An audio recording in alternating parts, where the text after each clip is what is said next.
Hello everyone and welcome back to the Real Foods Culinary Boot Camp. You're in Jeannie's kitchen and I'm just going to show you a little bit more about how to cook your greens so that you get really the most nutrition out of them. And so a couple things that I want to show you right now is I'm going to be making up some beautiful Swiss chard that I just picked out of my garden and rinsed off real quickly. And a couple of you have been asking about, what kind of fats do you use to cook your greens in? And I made the point that you want to have a stable oil, and if you were using an oil to cook your greens in initially, that you would want to, if you, for example, you were using like an olive oil, you'd want to make sure that you have it on a medium-low heat. Not a medium heat, but a low heat. You could also use something like a butter, or you could use ghee to cook them in. Ghee is a little bit more stable, and ghee is basically a cultured butter in which it's clarified, in which all of the dairy products have been removed. It's great for somebody who's on a dairy-free diet. They can use this. The reason I'm showing you these particular fats is because it's been shown that in order to get the most minerals out of your greens, you really do have to serve them with some kind of a fat. So whether you cook them with or without fat, you want to make sure that you're at least serving them with the fat so that you're able to get the vitamin K and all the minerals that we now know are just vital. So what I'm doing is I'm eliminating cooking with the fats. I found that it's a lot easier. I just diced up the bottoms of my greens here, and I'm going to just add them to my pan.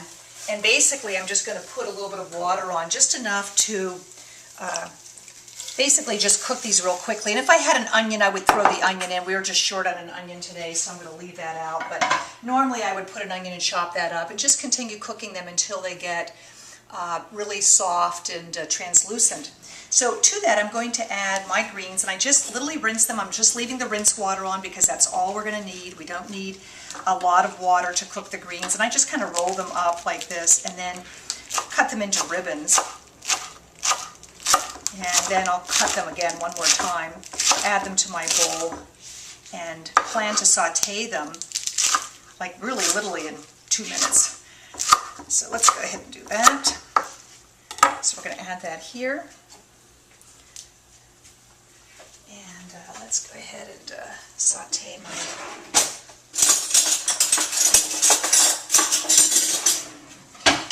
Turn the heat up high here. And you can see all those beautiful colors are already starting to blend and overpowered by the pink of all of the... I have a couple of beet greens in there.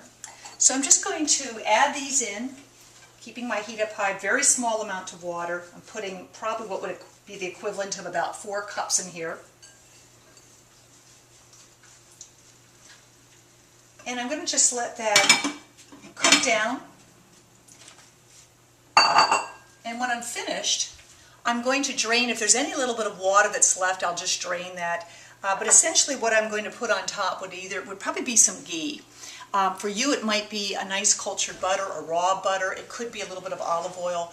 But those fats are really desirable because, again, they'll help you to get the minerals that you need and the vitamin K that's so important for keeping our bones healthy and well.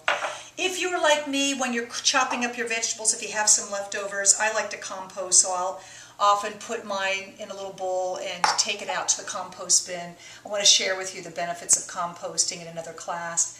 So this is a way that we can actually give back to Mother Nature some of those nutrients that can then be put back into the soil. So that's that. Let's just take a look. I think this cooks so fast that it probably is just about ready.